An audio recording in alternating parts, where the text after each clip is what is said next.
So we can expect a V8 flat plane crankshaft twin turbo mix with a hybrid system. It's gonna add up more power. So my guess, it will be a 1,000 horsepower car.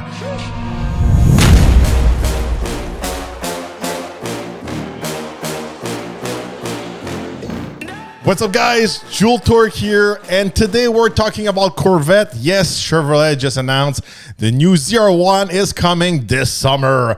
Actually, they're saying the unthinkable is coming this summer. So I'm going to share with you today my prediction about this new model. Obviously, if you know your Corvette, ZR1 is the top dog in the Corvette world. It's the one with the most performance, most power, always pushing the limits. So for the ZR1, we've got a kind of a glimpse of the new model. Nothing really special, but with this announcements officially from Chevrolet, we can literally see the shape of the Corvette, saying the Stingray, the Z06, the E-Ray, and now the ZR1. So what we can expect from this ZR1 model? I have a few contacts working at Chevrolet, or used to work at Chevrolet, so I have a good idea of what's coming up for this model. Obviously, the ZR1 is always the one with the most power. We can expect more power than the E-Ray and the Z06 from the ZR1.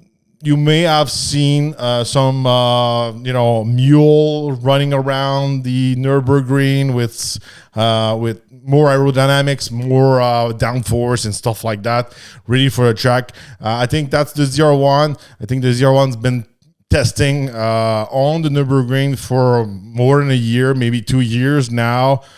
So there's a few rumors about the powertrain. From my point of view, the ZR1 will mix the power of the Z06 with the E-Ray power. I think they're going to utilize this technology we can find in the E-Ray. Quick reminder, in the E-Ray, it's basically a normal C8, but with the hybrid powertrain, make it like a all-wheel drive hybrid. And this is pretty much the first all-wheel drive Corvette. So to push the limit, I think the ZR1 will be all-wheel drive, will be hybrid. And from my point of view, they're going to mix the Z06 powertrain, the 5.5 liter flat plane crankshaft, mix with the power unit, I could say, from the E-Ray.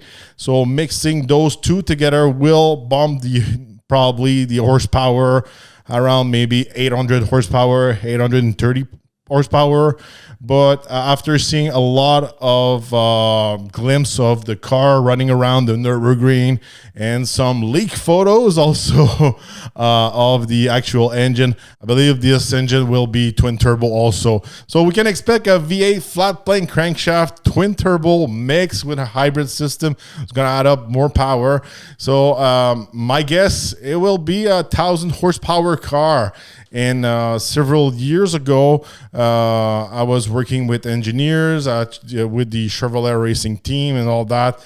And, after a couple of drinks and stuff like that, they were saying in the near future, there will be a Corvette with a 4-digit horsepower coming up. So I think the ZR1 will be this actual car hitting finally the 1,000 horsepower.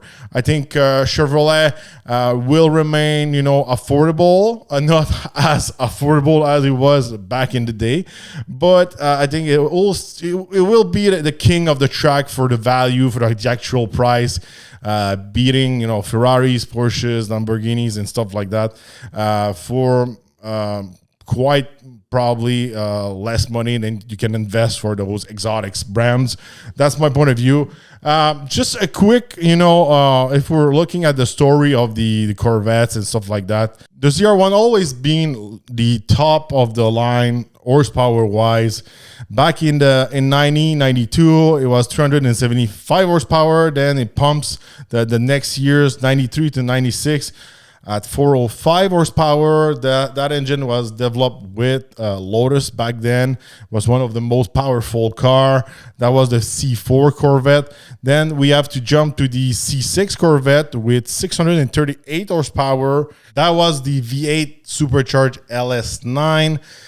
Pretty powerful engine. That was the actual one with that kind of like a plastic window on the hood, showing the supercharger. Actually, it was not actually the supercharger. It was a cover on top of the supercharger.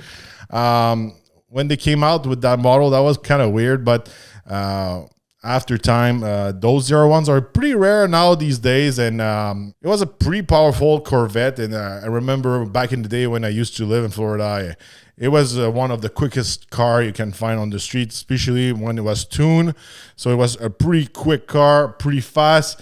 Then we had the last, C7, the last front engine Corvette ZR1. With the LT5. It was 755 horsepower back then, and still now it was the most powerful Corvette. A lot of downforce on that car. Actually, I talked with Ron Fellow back in the days. He's a well-known racer. He raced Corvettes for years. He actually do like a lap record on his own track in Ontario, and he made like the best lap with the Z06 in Canada, and he's got another track, I think, in Nevada, and he was able to do it with the ZR1. And I was asking him which car was the fastest between those two. Yeah, if there's a big difference in power and all that. And basically what he told me is when you're on the track, it's all about the downforce and those big spoiler and all that. The power make up a little bit for a faster speed maybe down the straight, but it was actually the handling and the aerodynamics would change a little bit more for the ZR1. But after talking with a lot of people who drove the ZR1, it's a really difficult car to drive. It's one of the I can say one of the most difficult car you can drive, maybe for a non-experienced driver. It's up there with the EC Cobras, the Vipers, and all that. I never drove the ZR1. I only drove the C7 Z06, and even the Corvette C7 Z06 was a pretty difficult car to drive with 650 horsepower. That LT4 developed a lot of horsepower and a lot of torque. Even on idle, this engine makes a lot of power. It was a different approach back then than the new approach we can find now these days with the C8. The C8s now, it's good for 670 horsepower, but it's not a supercharged engine. It's a flat plane crankshaft. So you're going to get that power at higher RPM. So when you get power high up in the RPM, it's always easier to control, I could say. It won't really snap like a C7 because the C7 is so light. It's got so much torque for what it is. It's easy to lose control. And I believe I didn't drove the new Z06 yet, but with 460 foot-pounds of torque, I think it's probably easier to drive. And also, you get probably more traction having the engine in the back on the top of the wheel and not in front of you. That's the big difference between those models. So that makes those models quite interesting. The E-ray, it's up there in the numbers. It's really close to the Z06. It's just under the 670 horsepower. So the E-ray is around 655 horsepower. That power unit, it's adding literally easily 130 or 140 horsepower on top of my head.